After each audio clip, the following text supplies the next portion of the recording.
chat room. Let's keep it rolling a little bit.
And hello, everyone.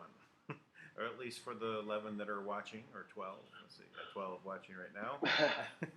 Welcome to the front lines, where we fight the cabal, the deep state, the Illuminonkeys, and all those that wish to enslave all of humanity for their own selfish reasons. So, how's it going, Tank? Well, everything is, pretty amazing and very, very interesting stuff going on all over the place. And, I've been just trying to navigate through it. We've been nonstop busy with all types of stuff. We've got all types of deep state distractions trying to come at us. I'm pretty sure Kamala Harris responded to me today and made a threat on all the Trump followers.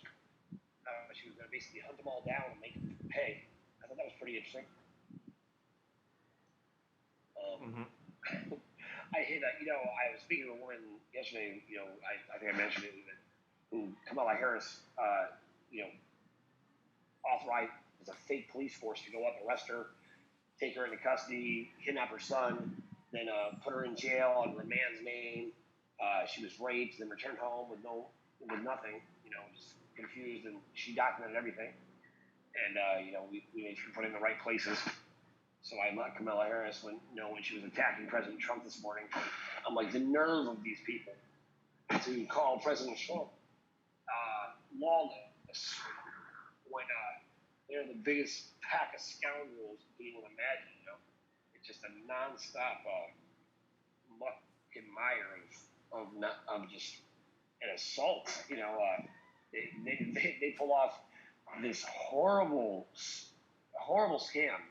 I mean, they look just awful, and President Trump, set them all up. It's just amazing. And Biden's been bragging about it, but has the nerve to say there's not a credible outlet who validates that. What are you talking about? You said it. Yeah. Everybody knows you said it. We had tapes of it everywhere, man. You were bragging about it in front of forums, and I guess when you've accomplished nothing, right? You got to brag about whatever you did do, right? So he had this one really gutsy moment in his life where he was, he stood up to somebody to protect his son, I guess. And, it was a scumbag move, but, he loves telling people about it. Yeah. Lucky. Yeah, don't forget about popcorn. Corn pop. Corn pop. Oh, sorry. Sorry, corn pop. No disrespect. I just forgot. Yeah. So, local gangster Corn Pop. The most feared gangster in the entire serial world. Snap, crackle, and pop. Don't even dare mess with Corn Pop. It's dangerous. You got to watch out for Snap, though. He's got a hair trigger. Yeah, so I hear. So, anyways. Yeah, I hear Crackle is in drug rehab, though. Jesus. Yeah. Yeah, and I hear Anyways, Pop got into the hip hop scene doing as the movement of the whole pop and lock scene. There you go. just when you thought the joke was over, and he came on. Nope, we got more. we hope that it was over, but no. Yeah, but my lag, I've looked back on some of these videos, and it sounds like there's a bit of a lag on my end. I'm gonna have to be a bit quicker. Yeah, there can be a little bit of a lag in these things. Oh, I think I have some wind popping up. Hang on. I need to stop my wind. So, Tank, I got to look at one of your videos earlier about Kamala Harris and her little threat. So I decided to screenshot that threat. Pretty funny, right? Oh, yeah, that's hilarious. The fear of God. I'm telling you, I'm trembling as we speak. Oh my goodness, Kamala Harris and her army of the Rainbow Tybo squad coming after me. It's gonna be a furious nightmare of demanding me to sit down and apologize, something like that. She's gonna strike down with furious vengeance. Yeah, break. I swear to God, all the men in the world and in the countries who've been emasculated need to just do a personal check and just be like, you know what, I need to pull together here, because we are really lacking when this squad of the climate change twerk squad, right? They're out there standing up for climate change. We need to do something. So I'm going to shake my ass in Daisy Dukes like a good man should. I'm like, that's the world we live in? Are you kidding me? Like, give me a break. Yeah, I want to show off this thing on Twitter that is an ad from, it says from Donald J. Trump, right? So, but it's about Joe Biden. So let me go ahead and share my screen here.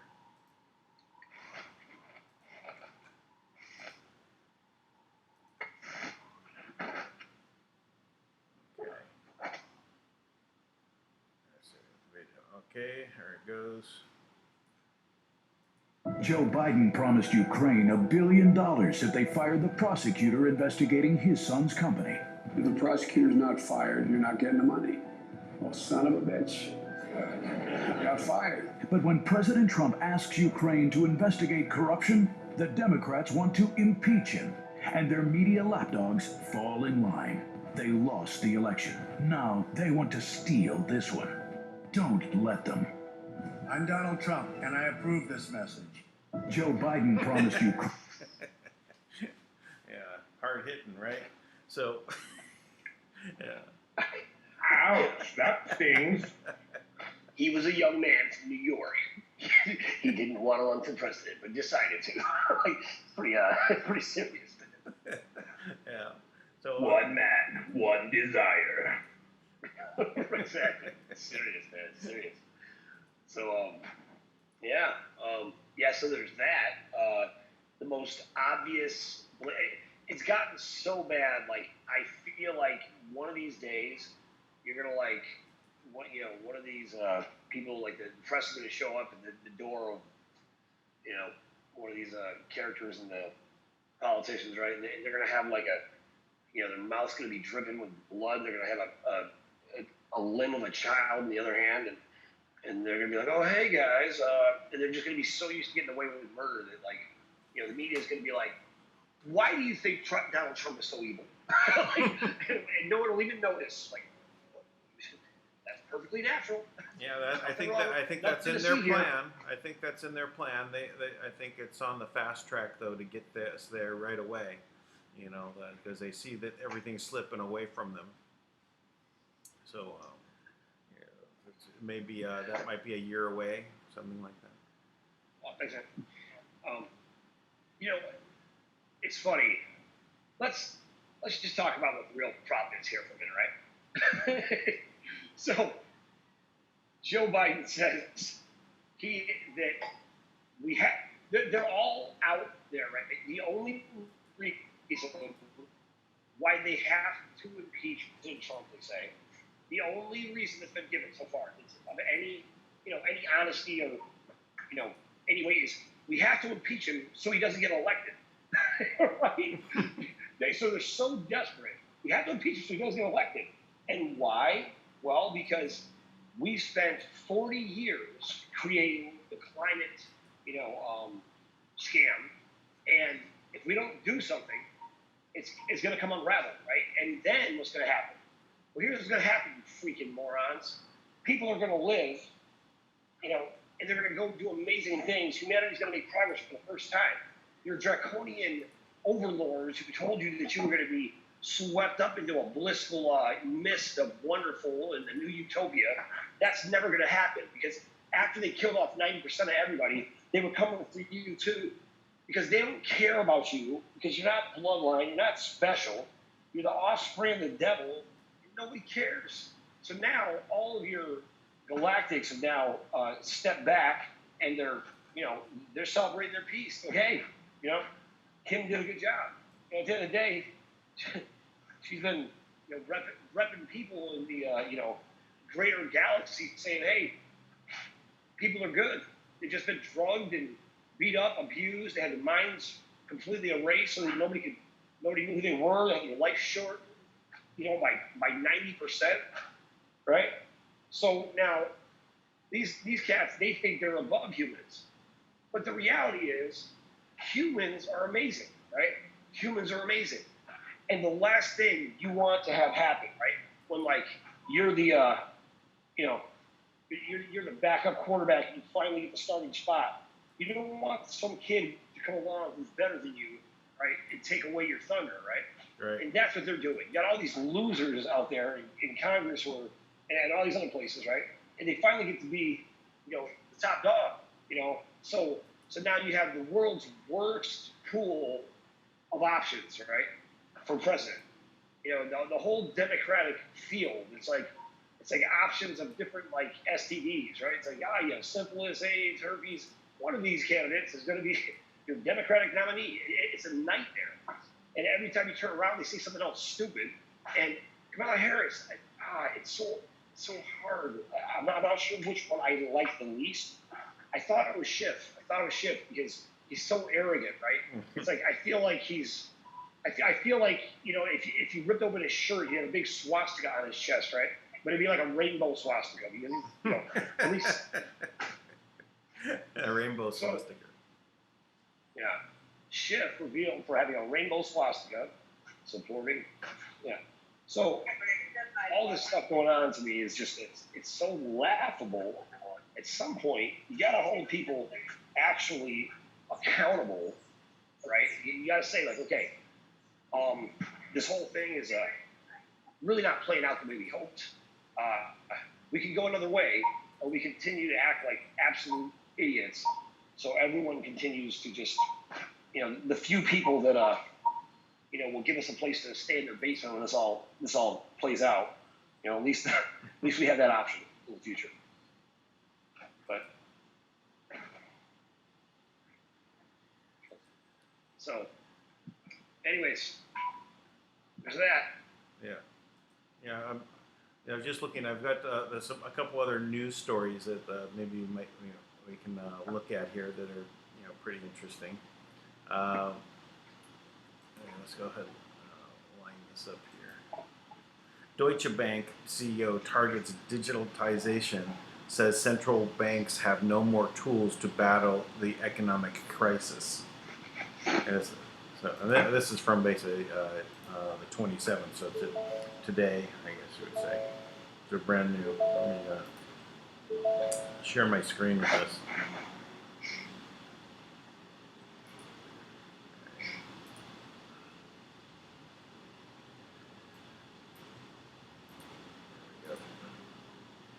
All right.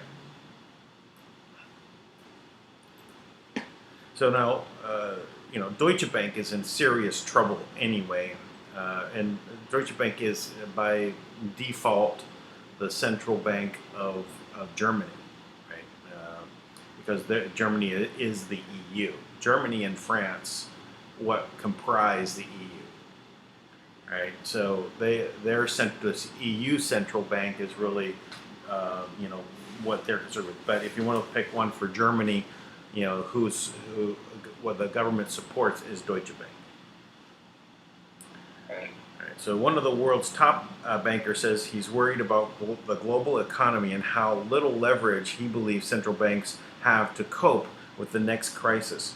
Deutsche Bank CEO Christian Sewing paints a dark picture and a short runway filled with experts who have run of tools. Speaking at Sibos 2019 on Wednesday, the annual banking and financial conference hosted by the Society of Worldwide International Financial Telecommunications, SWIFT, Sewing says he's especially worried about a series of financial and political risks, ranging from situations in Hong Kong and latest tensions in the Middle East. He cited the U.S.-China trade war as the single most critical factor that is weighing on the global economy, investors, consumers, and entrepreneurs. So basically, they're worried about Trump, in other words. Right? Despite interest rates and monetary policies designed to pump up economies that are under duress in the U.S. and Europe, Sewing says there are few paths remaining to navigate the troubles. And his quote, what is really worrying is the central banks have used their tools to a large extent already. So there's no conventional means left to effectively cushion the real economic crisis. They've already turned on the money tap to the limit. First and foremost, the European Central Bank, which has now announced even looser monetary policy. But, ladies and gentlemen, very few economists believe that cheaper money will have any effect. End quote. No, so the continued redistribution of wealth in favor of asset owning, affluent, and social implications, these things aggregate. Long-term challenge is the global balance of power is clearly shifting. The race between U.S. and China is in full swing about trade, but especially over technology. This fallout means Europe risks losing further ground if we do not seize the opportunity offered by digitization. Sui notes the Europeans need to examine their stance on emerging and distributive technologies in favor in the financial sector. With increasing pressure from tech giants such as Facebook, IBM, and Square, I didn't know Square was a tech giant, as well as distributed ledgers and crypto assets, all of which are promoting to revolutionize global financial and building bigger, better, faster technology, superior systems. Legacy players have been struggling to keep up and respond appropriately.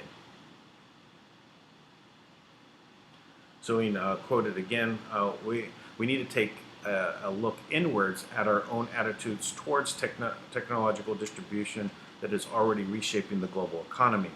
What I mean, Europe should not just focus primarily on regulating new technology. Europe should drive innovation itself. This is crucial because the competition for technological supremacy will determine the future division of global economic power.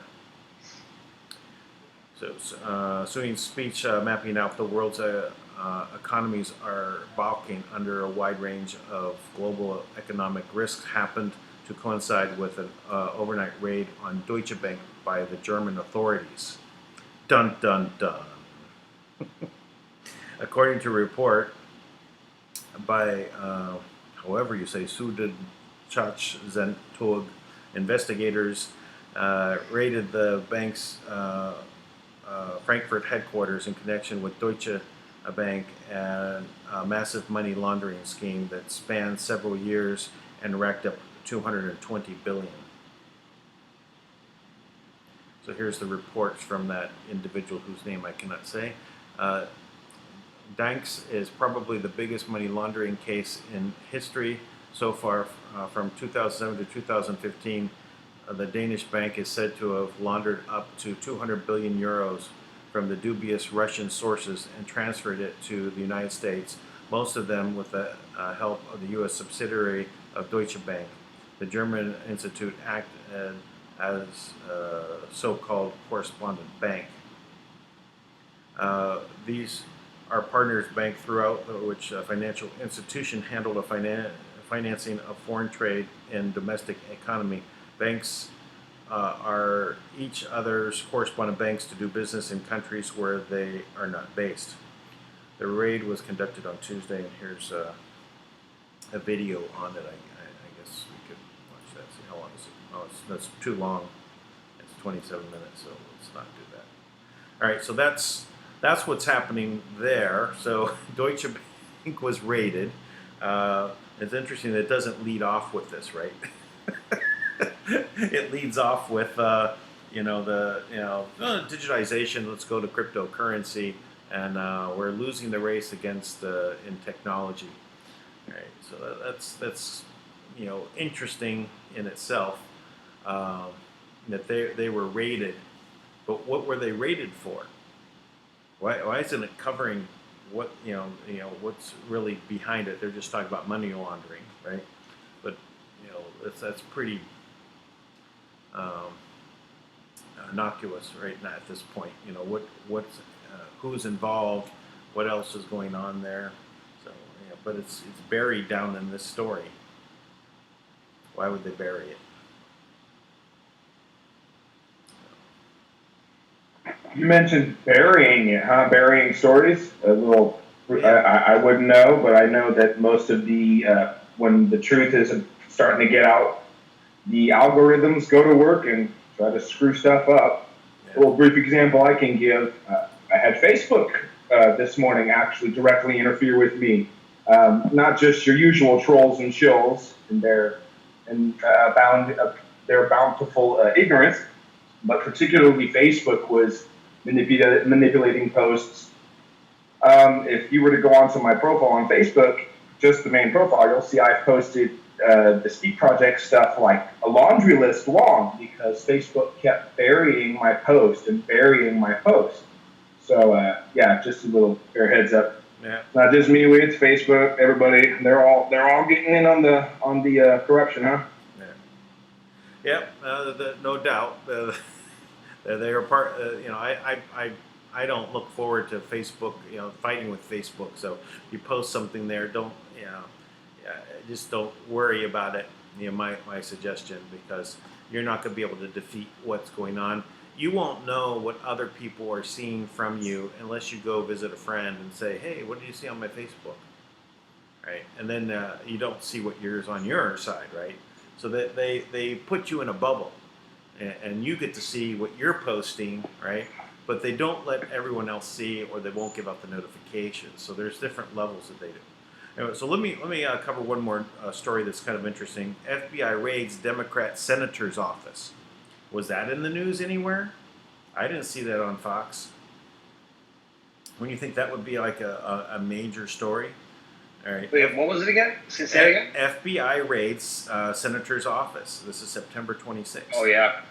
All right. So FBI agents carried materials in bankers' boxes in grocery bags out of a prominent Democrat senator's office on Tuesday in Illinois.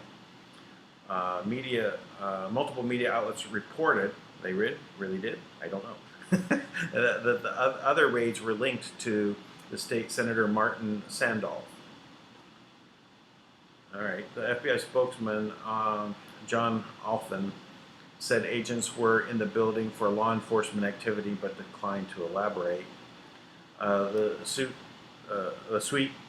door to Sandoval's office would not open when an Associated Press reporter tried to enter at around the time the raid was taking place. Oh, that's interesting. They show there was a press there at the same time. Attempts to reach Sandoval by phone were unsuccessful. Several men in dark suits and ties could be seen walking from the Democrat side of the Capitol, carrying the bags and boxes of materials. The word evidence could be seen written across at least one of the bags. Photos from some of the media outlets also showed people carrying boxes from his home. Sandoval, 55, has served in the Senate since 2003, representing the district on Chicago's southwest side. He's chairman of the powerful Transportation Committee and was a driving force behind a 19 cents a gallon increase in the gas tax to help fund Democrat Governor J.B. Pritzker's $45 billion capital construction plan to rebuild roads, bridges, and schools. I wonder if they're actually rebuilding anything. Republicans criticized him in August when a photo from a fundraiser appeared on the social media showing what appeared to be a mock assassination of President Donald Trump. Sandoval later said neither he nor his staff was aware that an entertainment vendor had a beverage dispenser shaped like a rifle and pointed at someone wearing a Trump mask. He expressed my deepest regret for the unfortunate incident and took place at an event in my name. It wasn't clear whether Sandoval's work on the gas tax plan or his fundraiser had anything to do with the raids. The federal prosecutors in Illinois have brought several high-profile corruption cases this year. In August, State Senator Thomas E. Collerton pleaded not guilty in federal court, Chicago federal court, to charge that he took more than $250,000 in salary and benefits over a 3-year period from the Teamsters while allegedly doing no work. All right, well, it's just a little side notes there. Some Democrat senator being raided.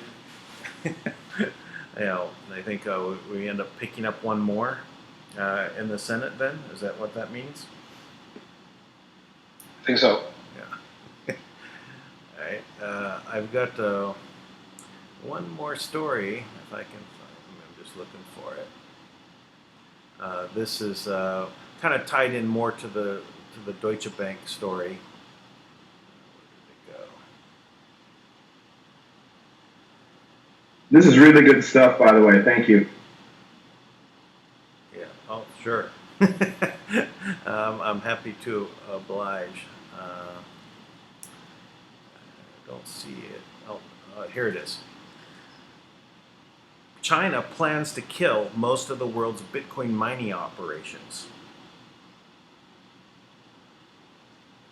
The price could spike again. Chinese government will end Bitcoin mining operations in the coming months, Bloomberg reported over this January, a move that could have massive impact on the price of the world's biggest digital currency.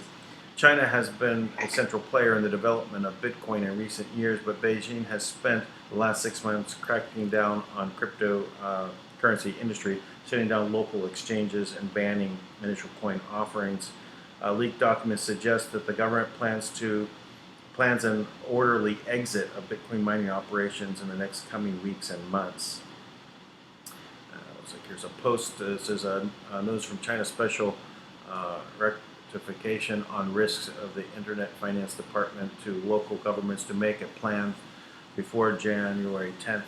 Leading mining factories quit gradually, with central bank official chop. Prepare for the roller coaster. Oh, that was actually from a while back. This seems it's a new article. I guess they're just quoting something from past. So anyway, this is just showing that there is a lot of things happening in the world of crypto, and Deutsche Bank, and they're pushed to go ahead, like the Bank of England. There was another article from last week, or 2 weeks ago, the Bank of England, head of the Bank of England said, "Oh, we've got to make our own Libra coin," right? They're pushing these concepts out there for them to move into that digital space with, like, the Fed coin, nothing backing it, right? But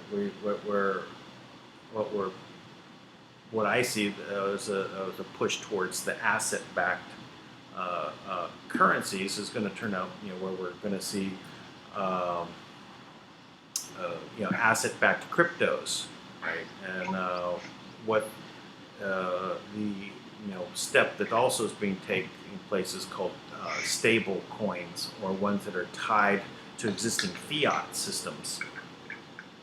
Right. So, but that also could mean tied to asset-backed coins, because again, it's an accounting system, a distributive ledger technology.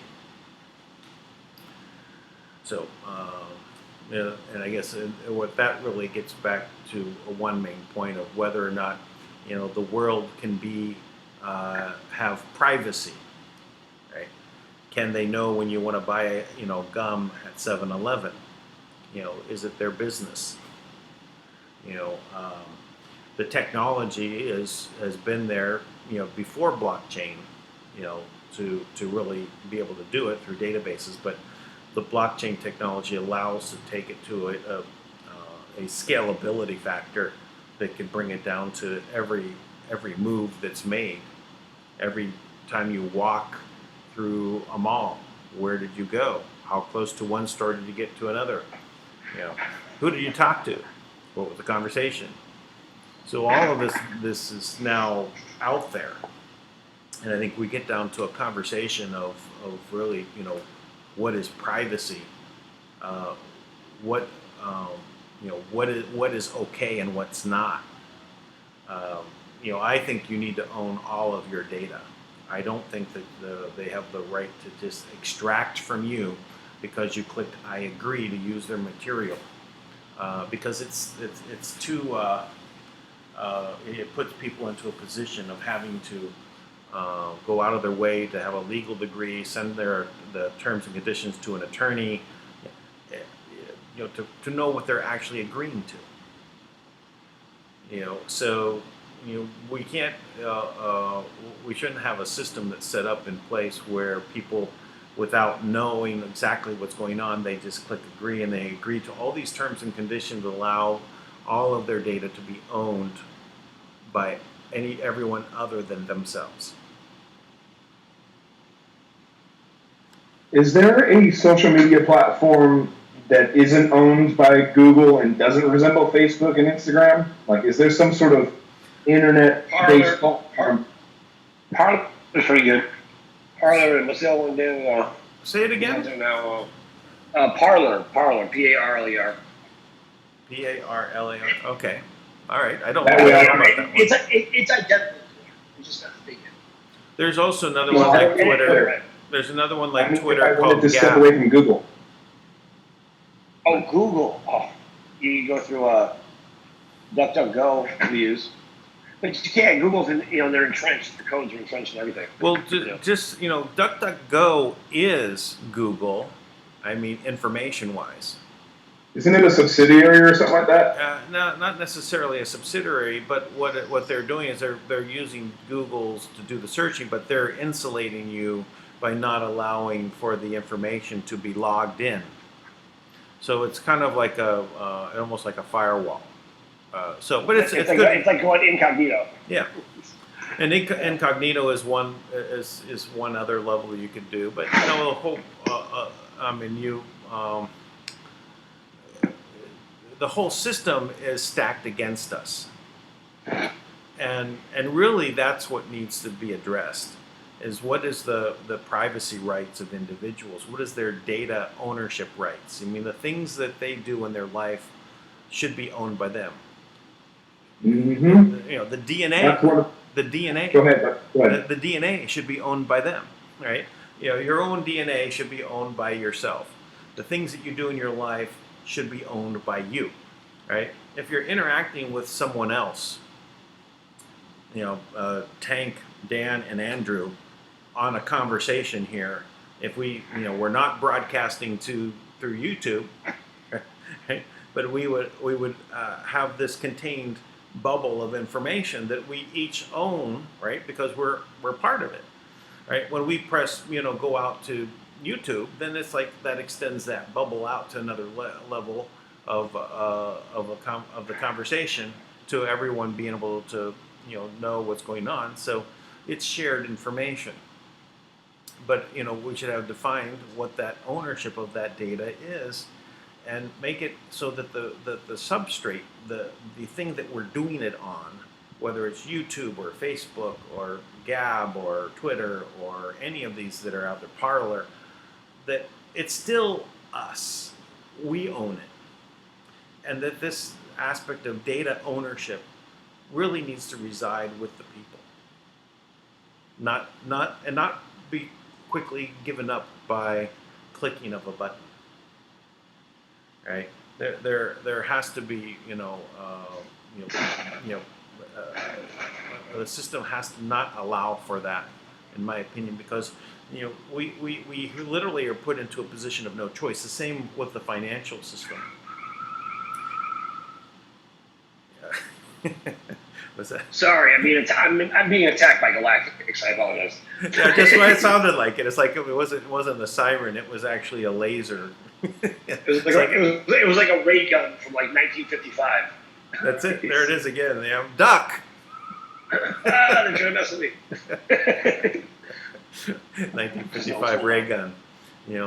What chat did I just walk into?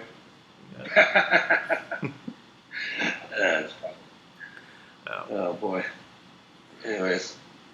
Oh, so anyway, we do have a lot of stuff happening in the world, and where what can we do but other than try and recognize our situation and then get the people in place, vote the right people in, to actually know what needs to get done and for the people and not for the very small amount of interest out there that want to basically control everything. So it's all coming. Yeah, it's all coming together. On the natural law front or the constitutional law front, I had a great conversation finally with not finally, I've talked before, but with Ron Davis. I've been reaching out to the National Liberty Alliance and the National Assembly, right? And they basically kind of have their own plot. Like they just go by the Constitution. You can call a grand jury, right? They all tried. It looks like, right?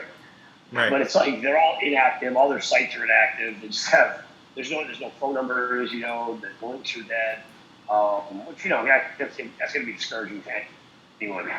So we thought what we were going to do is go through them.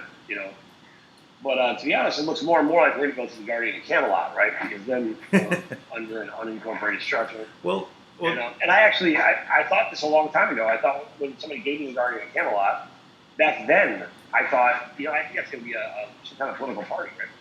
So I think that's what we're going to do. We're going to bring it into the Guardian of Camelot, and we're going to set up these courts ourselves. And we have Ron Davis, who understands this very thoroughly. He's got it all mapped out in bullet points for us, so that we're going to start sharing that, putting out clips, and again, we'll bring him on real soon. And cause I think the safest place to be is in the public eye, and he's kind of being harassed down there in Florida, and or wherever he is now. I don't know. He's on the run. So I think that's so. It looks like there's a real way for us to stand up and have some authority. Yeah. And there are many efforts like this have gone on, right? And these patriots that have said, well, we're going to seat the people the correct way. We're tired of McDonald's running the show. The fast food incorporated entities that are there that are making all these decisions based upon we all think they're the country, and really they're just a management group of a corporation. And so these other groups have stood up and they've done it, right? And they sat the people in the state governments, right? They and many times, right? But they can't get over the hump because of that information is so intense, and for them to get enough people to understand what's going on, it literally needs enough awareness to happen, right? And these groups have all set out information, and people have heard of some things about it, and there's enough people out there that that next time and the next time it happens. So maybe this is the time, or this is the time, where this can all come together, right? And the people that are all part of those previous organizations, can stand up and make something happen, right? Yeah. So that's really what what we're going to take.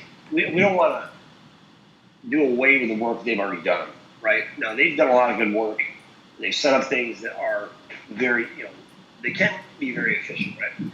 And so what we did is we basically looked at, I was talking to Ron about just now, and we can take the best pieces from the different organizations, right? But you're right. I really do believe that the biggest problem is the share of voice, right? That we need people to take it upon themselves to recognize that things will not change unless we change what we're doing. So, if you're sitting around and your contribution to the movement is listening to us, you're not contributing to the movement, right? You're not helping. We appreciate it. It's great. Like, share, whatever. But do something. Now, I have a pretty extensive network of people that are doers, right? And I've been activating these people all over the country, and people have been calling me from other parts of the world who want to do the same. And I guess that is possible.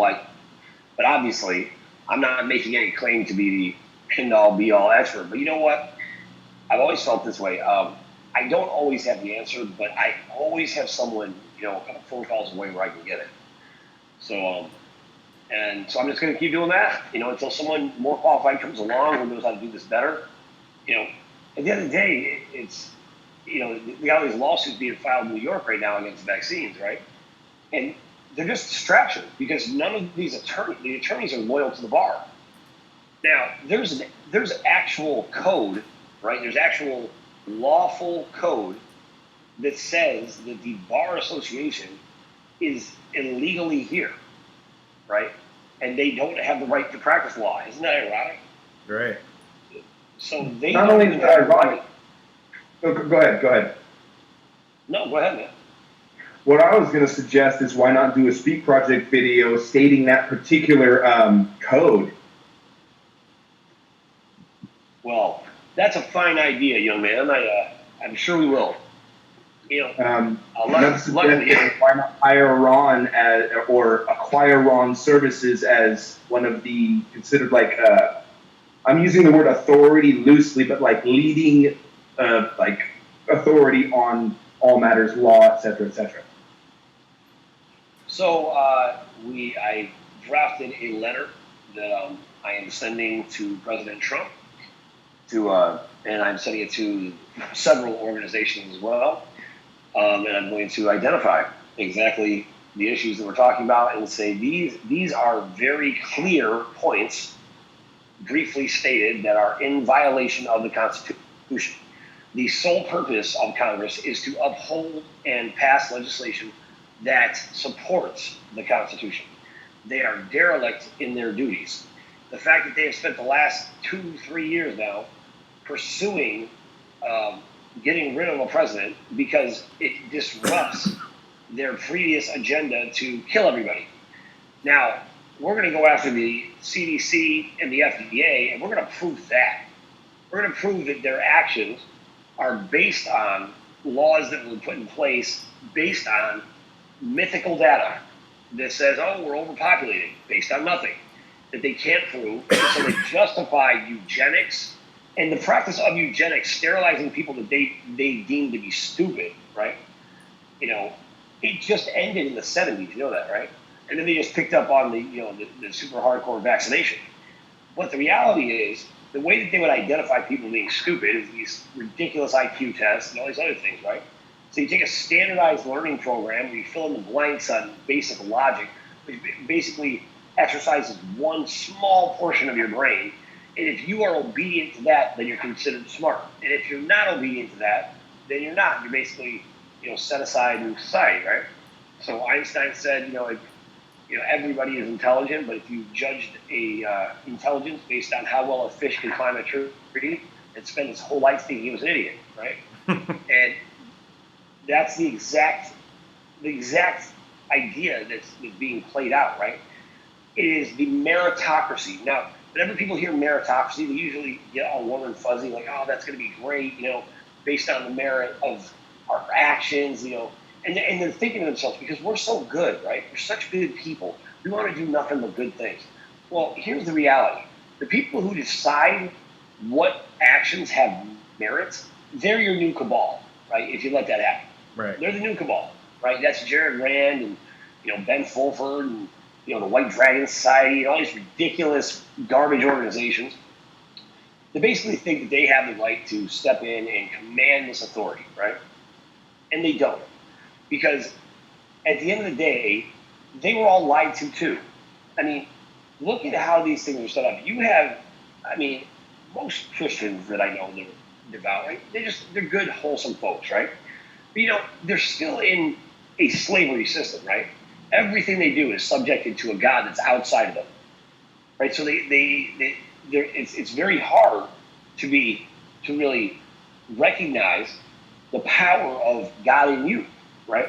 Now, that is what the scripture says. It talks about the Holy Spirit in you is your only hope of glory, right? That's what the scriptures say. The Apostle Paul says your body is a temple of the Holy Spirit, which is in you. 1 Timothy 3:16. Great is the mystery of righteousness. God was manifest in the flesh. Now, what we did, what they did is they convinced us that that was only true for one person, or in this one occasion. But when you really get into it, you realize it doesn't matter what you call it. It doesn't matter what word you name or moniker you put on it. It's the same exact slave protocol in every single system, right? Because I can say the same thing like this. I can say, well, you have the master go out to the slaves. The master tells the wife how impressed he is. She's so open-minded that her husband spent the whole day with the woman next door. And then the husband comes home and he spent the whole day working the cotton field. Comes home to his little shack in the middle of the cotton field, and his wife smacks him across the face, starts yelling at him. He has no idea what's going on. Gets defensive, does something stupid, right? Doesn't understand. Hits his wife, and then the slave master comes back and says, listen, you aren't even fit to have children if you're going to be treating each other this way. So I'm going to take your kids inside the house, right? Then he takes the kids inside the house and indoctrinates them, rapes them, treats them, like meat, and then tells them that's what love is. So now this kid who's been abused and treated terribly, they have this perverted version of what love is. They hate their parents because the slave master told them how awful they were to them, and convinced them that by raping the child he was purifying him or something ridiculous, right? Now you have this whole generation, what my friends would call a house slave, right? And they dress like the people in the house. They live in the house, so they start to think they're part of the family, but they're not part of the family, because when push comes to shove, that'll be made very clear. They're not part of the family, no matter how they're treated. Now, that's exactly what is running currently in the world today. You have a group of house slaves, and they think, right now, that's what the House of Representatives is. It's a group of house slaves. And they think, while they're sitting there in that house, that they're special, that they're exceptional, that they're part of a bloodline, that they're protecting the family, right? Kamala Harris put out an absolute threat that I have never seen the likes of in my life. That for everyone who supported Trump, you will be hunted down, she said. Now, I'm pretty sure that was in response to what I said, because I outed her for what she had done to this woman, right? Directly, I said it right to her. And then later on, they deleted my tweet, and she responded with that. But you know what? They can hunt all they want. We're not hiding. You're the criminals. Why should I have to hide because you're a scumbag? But anyways, so that's kind of the system we're fighting, And when you're convinced, your whole life, it's like you've been in the house reaping all the benefits, right? Right. You think that you're special, that you're better than us because we've been out in the field working, but you're not. And that is the whole Willie Lynch how to make a slave theory, right? You divide them. You divide them by their eye color, their hair color, their skin color, their strength, their size, their intelligence, their sex, their age. You divide them in any way and every way you can, and you make it so the only people that they can trust is you. That's why now everyone says, well, this isn't approved by the FDA. And my first reaction is, thank God. Because if the FDA approved it, I know it's poison. Because all they do is approve poison. Yep. So. Yeah. Well, Kamala Harris is going to be is right from a slave trade family, right? Not just blacks, but whites, anyone that they could enslave didn't matter. They believe they can own people and they can do what they want with those people, and that attitude is that slaver attitude, right? They get to control you. You're too stupid. Whatever they do uses their own self-justification for doing the awful things that they do. They're going to do these things, but it all comes down to just power, right? They want power over you, over everything, for their own benefit, to enslave. And this is very evident when they react and say, well, if the house slaves are acting up, we're going to arrest them. Right? She's going to send the goon squad out. Well, right. So you're talking about the field slaves. Yeah. See, they don't have a master anymore, right? So the master told them what everything was, right? The master seemed to have unlimited information. He would tell them everything, right? Now, why? Well, because he's lying all the time. So if you're a professional liar, you don't have to have facts. You just make them up as you go along. Right. You send them out and you say, listen, you're special. You need to go find the green gemstone of hope. Your life is about changing the world. Go, and they send them on some wild goose chase to go find some rock somewhere, right? They find it, they're like, angels start singing, and they think that they're the chosen one, right? and nothing happens, right? They can't do anything with it. Hillary Clinton found this out 2 years ago, I guess.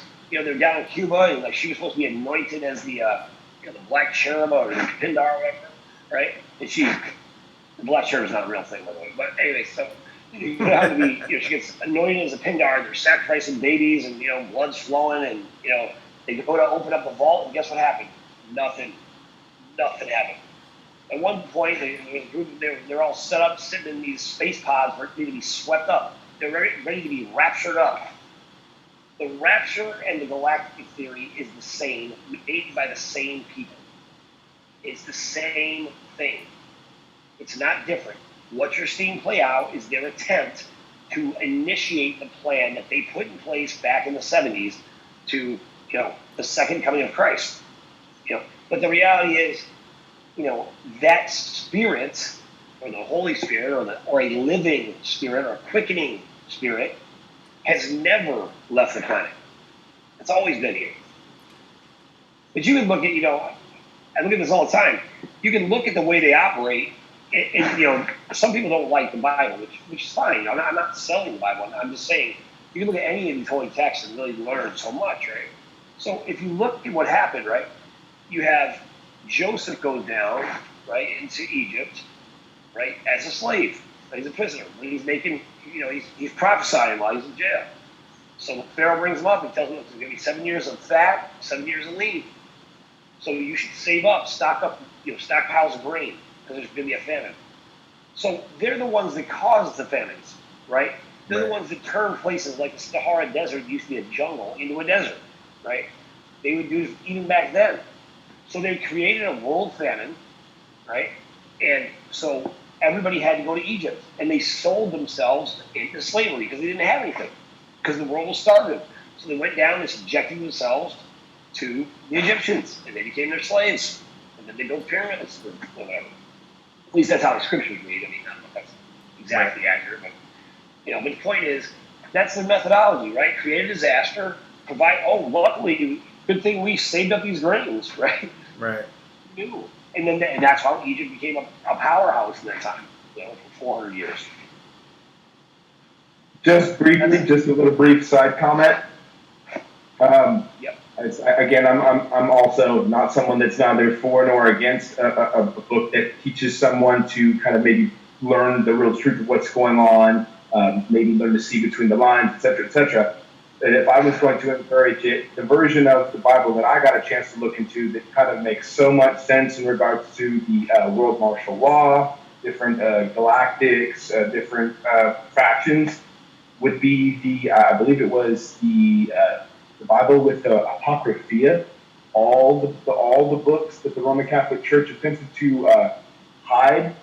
Supposedly, there's a copy of a Bible out there that contains all these books, or an edition of sorts. I saw that, Dan. That was intense. But yeah, there's 67 other books of the Bible, which include the Gnostic texts, right? And that the Catholic Church hid, because if the people knew what was in there, they'd realize that there was the Messiah lived on, got married, had kids, I'd also looked into that. There's not just 4 Gospels. There's like over 50. It's like some intense stuff. Supposedly, there's a lot of that book is supposed to be huge, but because it practically outs, in various means, outs all these current folks that are claiming credit for the writings and et cetera, et cetera. It really, I find it interesting that they would claim them to be heretics, et cetera, Yeah, don't listen to them. Always going to teach someone else for what you're doing, Yeah, exactly. I mean, Constantine basically said, look, I got to get these the animals under control. Everything with them, and they even controlled these galactic councils who were so used to things being done this way, right? Everything was everything was set. This is how it has to be. So we look like heathens, right? We look like barbarians because, but the reality is, no one's ever had this done to them before, right? We had our complete memories erased of who we were. Our lives were cut short by 90%. I mean, you see this all the time in the Bible. You see people living to be 900 something, right? Over and over again. And so in that time, you can imagine if you were able to sustain a vital, strong, physical being over a period of 900 years, can you imagine the things that you would know and understand and be able to do? I mean, it'd be incredible. You can do all types of things. Yeah, So, I'm going for it. Yeah, me too. You actually just reminded me of something. I think it's in the From Russia with Love series that Thomas mentioned. That the Bible is the complete version of it is actually their story, as in his story, not ours. It's because it's been changed and altered. So many languages have been released, redacted, edited. Actually, that memory just kind of hit me in the back of the forehead like a brick. So yeah, whoa, that was intense. Yeah, sorry, just had to kind of pop that in there real quick. That's why I don't really now. You mentioned the word heathen, and I'm like, wait a minute. My interpretation of heathen is slightly different, being of the Scandinavian heritage. That's why when I said it's actually Norwegian, Swedish for cheers. You can say it in the beginning of a sentence as an introduction, like hello. You can also say it in the form of farewell in the end of a conversation. I kind of went off topic last night and acted a little goofy with all of that. Yeah, I just wanted to kind of come in here real quick and check myself. No, man, you're good. No. Excuse me. I was using it as a modern slang, right? Because we've all adopted words like 1984 when we call it newspeak, right?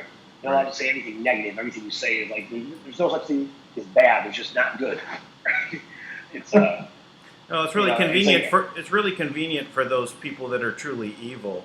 That if there is no bad in the conversation, that means anything that they do is not bad, not evil. Well, I get the chills every time I hear the word convenient, man. Again, I bring up Thomas and a few other people. The word convenient is just, man, I seem to see it as this. Don't say that's a bad word. Fuzzy version of lazy. Like how most tech is not, one, it's not new. 2, it's old. And 3, there's a good portion of it that's lazy man's tech. Supposedly, we have all this incredible, the human mind and the potentials of the human being, not to mention other species, is actually very, very, very large.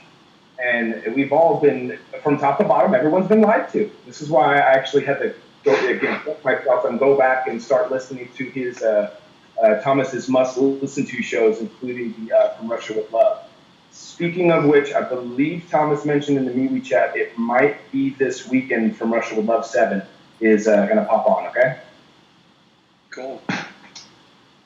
Yeah, I haven't dove in on the From Russia with Love. You know, I am very much about history. I think that it's very hard to know who you are, where you're going, if you don't really understand where you've been.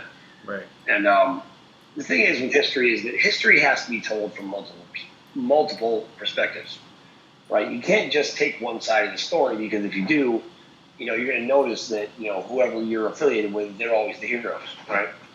You know, and that's always what happens. And then, you know, the other versions of it are burned, right? Now you're watching that happen right now. They're deleting our tweets and they're, you know, hiding our messages. They're trying. It's the equivalent of modern day book burning. They're hiding the history. So, you know, it's one of those things where it's really tough. Now, Kim is the only one I've ever talked to. Now, this is something I was asking for 2 years ago. I was like, I want to know the truth, and this is what the issue I had with the kind of the New Agers, because, you know, all their experiences were kind of like in meditation, and, well, you know, I saw this in meditation or that, which, don't get me wrong, there's very, you know, real things there, but they're also subject to interpretation, you know, and perspective. And, you know, understanding things from multiple perspectives and looking for witnesses, I think is very important in everything that we research, because there isn't one absolute accurate version of history. There just isn't. Because, I mean, at least not that we have, or, I mean, Kim might have it, actually. She might have it. I'm sure the Galactics have some method. But, you know, it used to be that you had these elders who recorded everything, right? And everybody knew you don't mess with the elders. But then the Draconians came in 16,500 years ago and killed them all off. You know? Something like that, you know. Yeah. Again, I'm, you know, speaking freely. But it's amazing to me because I speak about so many different things, and I absorb all this information from just incredible sources, right? And incredible people telling me stuff. I often get calls or comments from people that are like, no, that's not accurate. Then they tell me their version, right? Right. And when they tell me their version, I'm always like, oh, well, I've heard this piece before, and this is new, and, you know, maybe that is accurate. Who knows? Because everyone's got these different versions. But what makes it difficult is there is no set version, right? There is no set version, and, you know, I think the Ruiner puts out the most accurate historical records that are out there. You know, I mean, and he also talks about, you know, remember. You know, now don't get me wrong. I think what Thomas has put out is amazing. Something he shared is incredible. So, you know, and I'm sure it's as accurate as anybody can be. I just think that, you know, it's really hard to, you know, make anything absolute. Also, I think we really, it's important to be considerate of what people have gone through. You know, Kim and I have talked about this quite a few times, right? You can't drug people, abuse people, rape them, steal their children, eat their children, erase their memory, lie to them about who they are and what their motives are, poison them, use black magic on them, trade them throughout the galaxy as slaves, as well as on the planet. Do all and herd them around like sheep. Sorry. Right. Herd them all around like sheep, and then take a minuscule portion of them, you know, the bloodline from Cain or whatever it is, you know, the Anunnaki or Draconians or, you know, the blue coffin lizard people, whatever, right? Whatever it is, and then tell that group, you are the group, you are elite, right?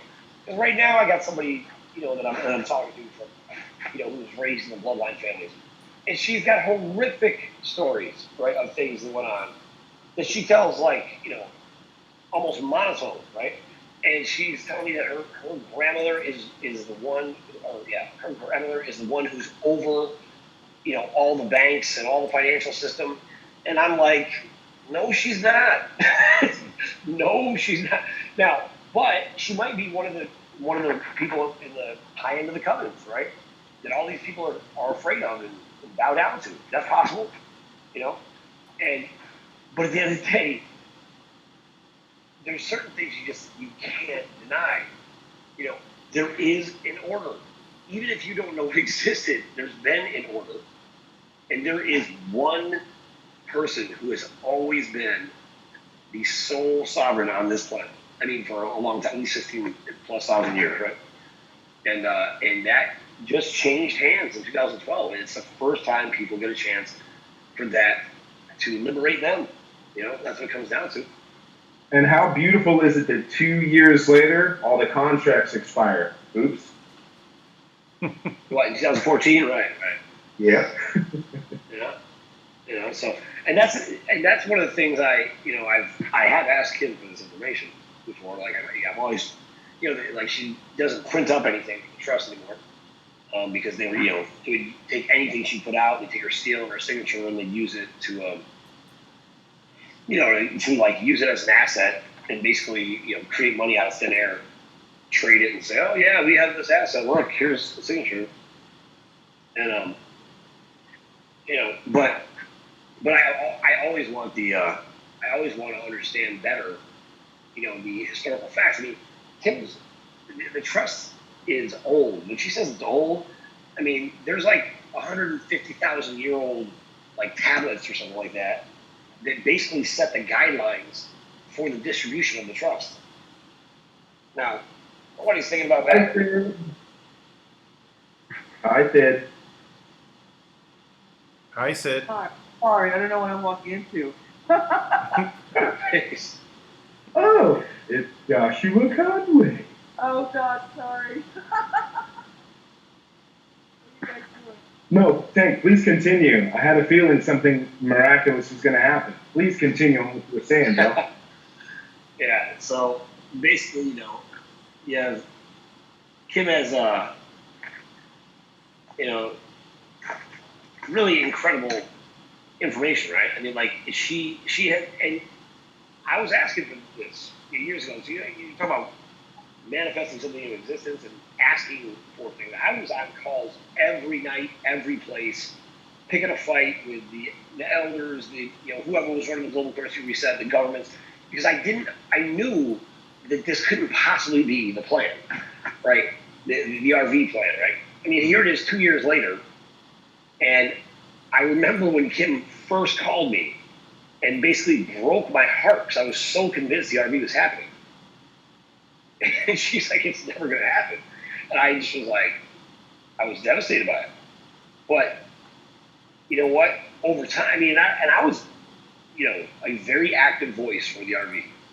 I was everywhere, and I was pretty much welcome on most people's calls. I've been on almost everybody's show at some point, right?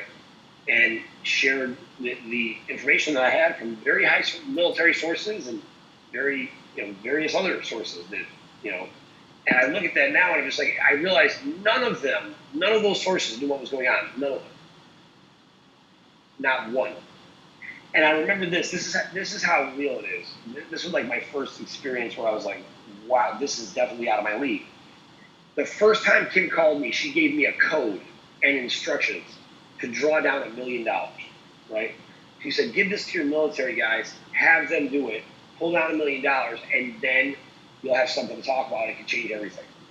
So I was scared because I didn't know what was going to happen. I thought, well, what if I do that and then I can't exchange, right? So I was so worried about exchanging my currency. So when she was talking, I just wrote it into an email, and I sent the email to myself, right? So no one even got the email, just to me. An hour later, Kim called me. She goes, okay, well, the numbers were run. Who did you send them to? I'm like, what? I'm like, to myself. I didn't even put them out yet. They were already run. So anybody, concerned about, like, can they really, anybody who thinks that they have a secret backdoor or whatever, in their chats, you don't. Like, that's how much they had it unlocked. Now, that potential, though, is here now. Because Kim's done away with all their backdoors. She's eliminated the Vaxport system, which has been shut down for 4 weeks now. And she's created a brand new transfer line. And that brand new transfer line, they can't touch it. They don't know what's going on. They can't even see it. They don't have access. So that's the That's an exciting thing when you realize what is really available and what's really possible now. Yeah. So I'm excited about that because it's all about controlling the energy. But Yeah. we've moved beyond, and we're directing the energy as we keep going. I just updated our name of the show to number 208. So we're continuing pushing the message out, right? And people are picking up on it, even though it says we only have 75 watching right now, and we're at a couple just shy of 1,000 views. When we started this, we were getting about 3,000 views, and now it's dialed back to where we're less than 1,000, but our message is stronger, right? But so can we believe the views that they're showing us? No, right? We can't. We don't. Not when it's censored by the algorithms. Are you kidding me? Right. It's like. I like to watch how many people are in the chat room, right? And it shows 0 views, right? it's like oh, how are you in the chat room but not viewing? How is that possible? Right on. So there's a lot of things to show that we're making a difference, and we keep moving forward. We're just watching the things happening on the global front, with Trump, and now it looks like we're getting, we covered the senator their office being raided. I mean, I don't know. Did anyone else see that on the news? I mean, I think that's pretty major, right?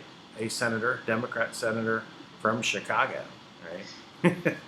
being office being raided, but Yep. But I didn't hear anything about it on the news until this article came in. So, they're shadow banning everything. They're controlling the information, but it's still getting out there. They've lost already. They're just wiggling back and forth. Look at Nancy Pelosi. Her gut reaction was impeach, right? And start the process. Now she can't get her feet out of her mouth. They're stuck in there permanently. And then she had the nerve to turn right around and ask Trump for support about gun control. Come the heck on. I was going to say something else. I mean, speaking of impeachment, why not go after those folks or make a motion of sorts to go after everybody who's been, trying to literally slander this dude and, sorry, I use weird language. Literally just flip the script on these folks, man. I mean, they're obviously guilty on so many fronts of accusing everyone else of exactly what they're doing. The piles of evidence are mind exploding. Actually, someone just in the chat room is saying George Soros is behind the whistleblower complaint. Dr. Steve Turley, I guess, will put that information out there. So that's interesting. I've also heard George is behind Greta Thunberg as well. Mr. Soros is behind a lot of those creepy folks. Yeah, I hear George Soros is a bad guy. You heard that? Yeah. Yeah. So, at the end of the day, I know that the Federal Reserve reached out to Kim this week, right? They didn't know that the charter was gone, right? They didn't know the Federal Reserve charter was gone. They didn't know. So everybody's waiting. Yeah, so imagine the Federal Reserve themselves didn't know, even though they've been told repeatedly. But you got your gatekeeper. So your gatekeepers interfere. They keep the message away, right? Instead of telling the people they're supposed to tell, they tell some, random, I don't know, Chinese elder or whatever. And all these different groups have been lying to them, and they have nothing there. So the United Nations is desperate, for money. The Federal Reserve, they're all looking at the Federal Reserve. The Federal Reserve is, they're looking at Kim. And Kim's like, you're not even anything. Your charter's gone. At best, you were an asset that I owned. And I didn't renew it because you guys never do what you say you're going to do, right? You guys suck. Yeah, exactly. That's exactly what happens. They suck. Yeah, they are so determined not to let the the humans have money, right? Because they think they're different. But here's the thing, you know, if there was just some kind of awakening in that world, right? Because for the most part, I mean, this is really human nature, and people get a bad rap. You know, people get a bad rap because we get portrayed as like, we're so ignorant, we're so primitive, we're people are they're so ruthless. No, they're not. No, they're not. People are naturally kind. They're naturally giving. You watch kids, tiny little kids, before they're adulterated, abused, and treated like garbage, or thrown into a world where it's filled with restrictions and lies, based on bowing down and worshiping a God that you have to be afraid of to really appreciate, and all these different ideologies, they're promoting that if you don't believe that Allah, your whole life is about worship, right? It's worship, right? It's all about the warship, right? The Earth is one big warship in the sea of space, and they think they have continued this ridiculous ideology, right? Like putting people in secret societies, in different factions, and designating people, their skill set. It's the same thing they did to all of us, right? We did it to all of us. That's why we'd have these assessment tests when we were in school, right? And you get it back and say, well, according to your assessment test, you'd be very capable as a bus driver, as a, whatever it is that they want to put on there, like you have your career choices, that they basically told you what you were qualified to do. All of this system, it's the antithesis of freedom, right? It's all public slave system. Now, the irony is, the group that's currently, the scourge of humanity, they have no leadership. They're not the top of the ladder. They have less of a clue of what's going on than what we talk about here. What Thomas talks about, things he shares, I mean, they're incredible. I mean, I do my best to repeat them. I've got an odd question, but go ahead real quick. I didn't want to interrupt you. I have an odd question. Go ahead. Ask your question. I was curious as to, I know what they call the need to know or general clearance level. Is it possible that there's something in the works to possibly get that lowered so people that are actually helping the planet in positions of power that are being, silenced, forced, whatever you might want to call it, surrounded by vipers? Is there a way of helping them out, and not helping out the elites? Listen, one might say. We do this every day. I know this for a fact because when I was in the RV, I would get intel directly from Dunford, Maddox, and Kelly, and General Thomas. General Thomas. I spoke up one time to the Ghost Squad on a call because this other knucklehead was calling them murderers, and I was speaking up for him, saying, "Man, these guys that are out there fighting for our freedom the best they know how," And so I spoke up for him, and so those generals, General of the Ghost Squad, which is General Thomas, he's on the special ops, and they sent me like a very, very kind letter, and sent me a love, and they sent me a song, the song "I'll Stand by You," right? And at that time, I was like, I was so moved by it. You just let me know, like, we got your back, which they have, fortunately, for a long time. But my point is that I had all these sources there, right? Now, why would a civilian like me get information directly from them, right? And I had Fisher. It's probably some of you don't know, but Fisher was a guy who worked with the Majestic 12 allegedly, and he'd done all types of CIA dark programs and been really done all types of things. And he would explain to me kind of how the things worked at his level. But at his level, it seemed like there was never a question I had for him. He didn't answer. It was incredible. I mean, anybody who ever listened to Fisher, he was such a kind guy. He was always helping people out, showing them how to get out, keep their houses, or get out of debt, or get better. He was always doing that. He would do like 10-hour conference calls. But then at the end of the day, when Kim came on the scene, right, he realized that she was real.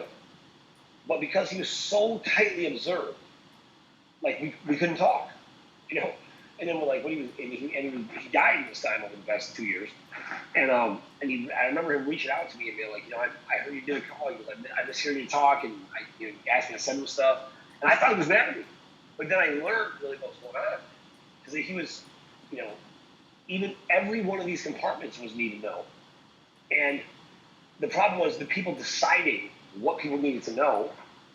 Right? Their agenda was absolute control, right? So it was such a small group. Really, even the quantum system, only Marduk knew how to operate it, right? There was no manual, and there was traps set the whole way. Kim got through. I mean, she had been reprogramming this thing for years, got all the way to the end, and Marduk had set a trap just for her that nobody else could even have gotten to, right? Just for her again, knowing that if she got that far, he was dead, and he put that in there. So it's kind of incredible when you think about it. So a lot of this stuff that like Kim has done amazing things and learned amazing things. But I also know this. I know Kim gave me information, and we tipped off. I called the military directly because when they were doing operations on the ground, I would give them information. And I know that a lot of that information they didn't have. So they were learning. And I also know this, that by listening to programs like this and hearing us talk, then a lot of pieces that they didn't have in their compartment got put together for them. And so we've had people reach out to us from every imaginable organization in the world. Because they're like, you said this, and we realized that was true, and that put this together for us. And then they realized this other part was a lie. So they just didn't have it. So I think the best, because what happens is there's always a gatekeeper who's stopping the progress somewhere. And that gatekeeper, they're the number two. They're like the number two person. They're not usually the head. They're like the one right below the top guy, that nobody really cares about. They've played their part. They followed their orders, and they've got promoted up to that position. And, they're loyal to something else. Loyal to the Jesuits or the Masons or the Utah Jazz, whatever. So, and that's what happens. So that person, when the really important information that would clear up everything, would change everything. When that comes in, instead of giving it to the person they're supposed to, they pervert it and they give it to hostile, one of the house slaves. What? That's beautiful. Thank you. Hey, Tank, Yes, what was this this trap that was set inside the quantum system for Kim? What kind of trap was that? Oh man, I can't even. I don't even understand it well enough to speak to it. Okay. I just remember Kim telling me that exact thing. That was set there for her. She got all the way, and she would just be. I mean. Well, was this the attack? Because you remember, she was attacked and then she fought back, and is it part of that scenario, or this was something earlier? No, that was in the past. That was in the past 2 years that I've been working with her. That happened. So I mean, she had made it so far. I mean, she I can't even remember exactly when it was, but it might have even been maybe a year and a half ago. So it was recent, and it wasn't like she's been attacked a million different times in a million different ways. Like it's just become a way of life in many cases for them. They're always sending assassins, and, ninjas and demons and Sesame Street characters. No, not Big Bird. Oh, that'll let me know that if I see Big Bird coming, I'm booking it. I'm outie. Dude, first of all, if I saw Big Bird coming, I would definitely be booking it. I mean, come on. What's he doing off Sesame Street? That would be scary. And how does he fly? He's a big dude too. Yeah, that's a He's like big person. 12 feet tall. I mean, if I saw a bird coming out of the street that's 12 feet tall, I'm definitely going the other way. Maybe I see anybody coming at me from Sesame Street, it's a wrap. Exactly. That's what I'm trying to say. And that's how I feel every time I see anybody from Democrats speak right now. Like I'm just watching some puppet from Sesame Street get up there. And just, Trump is unlawful. We have to stop him. Off to the grouch right now. Exactly. Oh, they're so mad all the time. Every time I see Kamala Harris tweet, she tweets the same thing over and over again. He is unlawful. We have to impeach him. I'm like, you really believe what you're saying? You really, like, what Well, is he their doing that's law. unlawful? You haven't even given one thing he's done wrong. You had your top agencies, and all they do, they spied on him. They went after him in every possible way, and they all came up with, well, we didn't even find a misdemeanor, not even a misdemeanor, right? I mean, Kamala, whoever your handler is, stop listening to them and stop handing them your phone. listen, I love it. Keep it coming, Kamala. You're doing a great job. You know, I'm better when you oppose me. Please bring that stuff. I love it.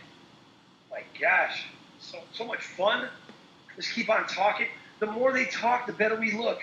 It sounds like a good video to put it together, a side by side, you know, the back and forth with Kamala, Yeah. you and Kamala. That would be a good video. Yeah, actually, you just reminded me, Dan. Why not actually all these tweets and stuff that these folks are being so hateful and angry? Get a compilation together, and then maybe some stuff on the British accreditation and how they really don't belong here, and other stuff. You know what? Don't. Honestly, my personal recommendation: don't. Stop giving them that power. Stop talking about them. Who cares? They're a non-factor. You know what we should be talking about is solutions. Here's what we're doing. What we're doing matters. Stop giving them your power. What we're doing to change the world, that's what matters. How they messed it up, you know what? Once you identify the problem, now let's start fixing it. That's all. You know, I mean, it's funny actually to me right now. Like, I'm comfortable talking about it because it's funny. But, you know, like just blowing it out and talking about all the evil and, you know, that stuff consumes people, you know. And we've done this 6 other times, right? So we've gone through this timeline before, and every time we blow up the planet. And the reason why is because everybody wants to do things a different way, right? So they go the full disclosure route, right? So we go, okay, we're going to tell everybody everything. So imagine telling the whole planet, listen, you've all been enslaved, you've been traded throughout the universe as cattle, you've been treated, you know, exactly like, you know, your kids have been raped, your children have been, every one of you has been programmed, your whole history has been erased. You just drop all the full disclosure on people, and you know what happens? You get a bunch of pissed off people who suddenly realize they're incredibly powerful, and they don't trust anybody. So what do you think is going to happen? That's how the world ends. Yeah, that's a bad mixture. So before we ease everybody into the horrifying reality of what our history is, how about we build up some trust? How about we build up some powerful people? How about we get people healthy first? You know, let's start with that. Let's go there first. Then we can backtrack around and let people come to that knowledge in their own time. You know, when it's comfortable for them, you know, rather than imposing on them. No, I agree. That actually reminds me of what you mentioned a while back in one of these other calls when I've been on is, you know, meeting people where they're at. And what I just got the instinct feeling in my heart was, you know, coming at people from a point of love and healing and compassion and you know, and understanding their story ain't going to be pretty and, you know, maybe having something in common with them from your own story. I've actually was just mentioning on something earlier today that, you know, what the folks really got to be willing to set aside their differences because there are some things that we do agree on that might surprise some people. You know, we might find out there's some beautiful things we want to do that we didn't share with anybody else. And through us, you know, going back and forth over our differences, we kind of went, you know, hey, I didn't know you liked that. Me neither, vice versa, you know? Yeah, absolutely. I mean, that is the way to go. You know, and I always look at this, you know, I always think of the Messiah, right? The Messiah, you know, however you see that to be, but the, you know, Jesus, Emmanuel, Yahshua, you know, when, you know, Sananda, you know, and that body and that expression of, you know, whatever, you know, knowledge in the body, right? What he would do when he came into town is he would come into town and he would heal the people, right? He would walk through and heal everybody. You know, people would, you know, people would have leprosy. People would have leprosy, he'd heal. People were blind, he'd make them see. People were, you know, crippled, he'd make them walk. He'd heal them, he'd make them walk, right? He'd heal the people. Then he'd feed the people, right? Make sure everybody's got a hot, you know, hot plate. Because, we learned this from watching, after school specials, about kids. It's hard to pay attention when you're hungry, right? So now you feed the people. You heal the people, you feed the people. Then you know what? People are sitting there by you, ready to listen. They're paying attention, and they're looking to you for, like, who are you, right? Like, and then the more you listen to him, what he would do is he would put it right back on them. I mean, like, well, who are you is the real question, right? That's the real question. Who are you? Now that you got full belly and you're able to walk again, you can see who are you and who do you want to be. And he put all the power back in their hands, right? He told them, greater things than these shall you do. His whole ministry was about empowering people. When they portray him as praying to his father made them one, as you and I are one. Well, everybody who talks about science, well, that was God in the body, or at least a great prophet. And he made a prayer to make all of us to understand that same oneness with God that he already understood. Now, that's a powerful thing. It's a powerful thing. If we could embrace that, within ourselves, how much different is our life? Are we still a victim? Are we still subject to the circumstances and situations? Or are we the ones who are creating them because of our belief in what is real? Or because of our belief of our own limitation? If we were able to tap into the reality that we are unlimited and that our influence is massive and that our light is blinding, and if we could just adjust to how bright we really are, we'd be able to see anything, be able to do anything, be able to touch anyone, anywhere, remember anything, and be part of whatever we want. And whoever you want to be, you can be that. Might as well start today. So, I think that's actually, it's funny. There's a little sign that me and the missus have hanging on the bathroom, just to kind of second what you're saying. It says, "In a world where you can be anything, be yourself." That's right. That is right. I always talk about this, Andrew. I'm always saying, I spent my whole adult life trying to find peace with God. I wanted to be able to be myself, and I wanted that to be okay with God. And I tried to be someone else that I was told God to be pleased with. And there was times where I felt like I made God happy. There was times where I felt like I made myself happy. I could never quite get to both down at the same time. But at this point in my life, I have no doubt. Yeah, but at least you made you happy, right? You decided to go inside and learn what you were about, as Bruce Lee would ask his friends and people who would approach him. Do you know you? Yeah. I mean, look, I'm not going to try to say when I was a younger guy, I was going inside. I was going outside and doing whatever the heck I wanted to do, right? And then I'd be trying to but I was a minister. I was trying to do right all the time, living in a paradox, right? All the time, which I think a lot of us do, right? We're one way with one group, another with another group. I mean, I think I was maybe 36 before I finally I realized for the first time, I'm like, wow, you know what? I don't have separate conversations anymore. Who I am in private, what I think in my head, when I talk in public, or when I speak in private, I'm the same. But it took me at least 36 years to even find that balance. Yeah, you have a point there. No, I appreciate that. Thank you. Appreciate that little personal perspective. Actually, I was talking to the missus the other day about it, and I'm asking, like, am I like, because I look at it slightly different, especially if if there's some sort of hidden nefarious agenda or purposes. But if someone's two-faced or kind of going one way with one folks and one way with another, that was just my experience on it. But I actually was asking, am I like that with folks, or am I the same here in my own home as I am with the neighborhood, as I am online, so on and so forth? And the general gist has been, and I'm only 33, so I'm hopefully by the time I'm your age, it's a guaranteed proof, Man, I think about it like this. When I think about, understanding spiritual integration, our oneness, our connection with each other and with God, right? I look at it like this, I have a father and a mother. So I'm a son. I've been a son my whole life. I am a husband.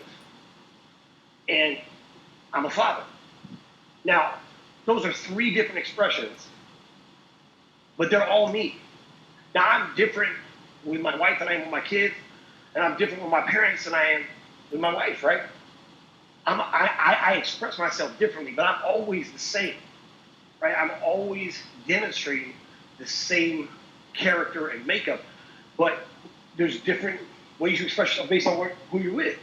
Now, that's a little different than, talking trash about everybody behind the scenes and acting like you're friends with them, but, but I think that's how I kind of look at it. That's beautiful. I appreciate that perspective. And from what I can hear and sense, I think you mentioned it the other day. Before I forget, there's also someone here that wants to say hi, honey. Hello. Hi. Hello. That's the Mrs. Collins?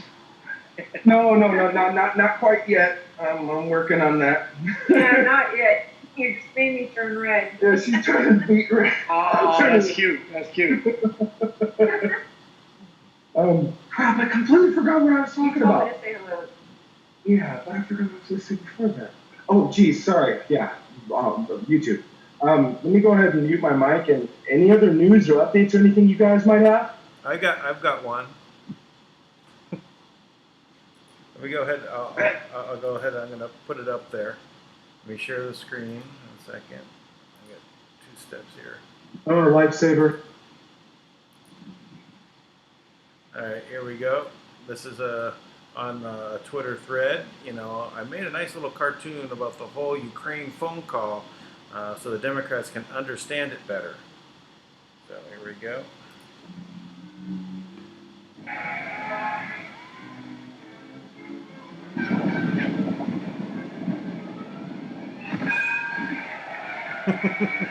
Biden crimes. You get to see this again. So it says media on one side, Congress on the other, and the Democrats. I love it.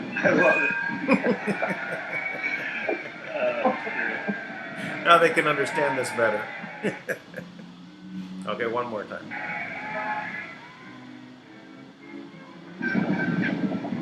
And that was really the look that they had on their face when they were charging, right? That little glint in the eye of the. Oh yeah. They're like, let's go Democrats. We got them. Put on your rainbow swastikas. We're going to get Trump. I love his fuzzy Bugs Bunny slippers. So I was going to show that the other day, but I forgot about it. Sorry. He not only came prepared, folks, he came comfortable. That's it. Well, I guess I guess that's good. I got anything else? No, I don't have anything else right now. I mean, there's some stuff that I have to read through, but I think the other information we have, I can say with great confidence that we are, knocking on heaven's door, right there. Yeah. Finally, and I actually believe. I mean, we're really, that lady's about to sing, right? So. Yeah, I think so. I think the fat lady's about to fund. Fat lady's about to, yeah. Before we log off, may I politely end this with a quote? Sure. Okay. You guys have heard it before, but I figured it'd sound better if I just said it in person. Our Wait. Is it where? Our deepest fear is that we are powerful beyond measure. It is our light, ladies and gentlemen, not our darkness that most frightens us. But playing small, keeping secrets in some cases, does not serve the world. There is nothing enlightened about shrinking so that other people won't feel insecure around you. We were all meant to shine as children. It's not just in some of us, it's in everyone. And as we let our own light shine, we unconsciously and simultaneously give other people permission to do the same and are therefore liberated from that fear. Time to wake up, folks, and accept your power. Stop giving it to everyone else. All right. No. Well, let the light shine through. Everybody, you have a great night. Dan, thanks so much. Andrew, thank you for jumping on. And everybody out there, just be yourself. Talk to y'all later. All right. Bye-bye.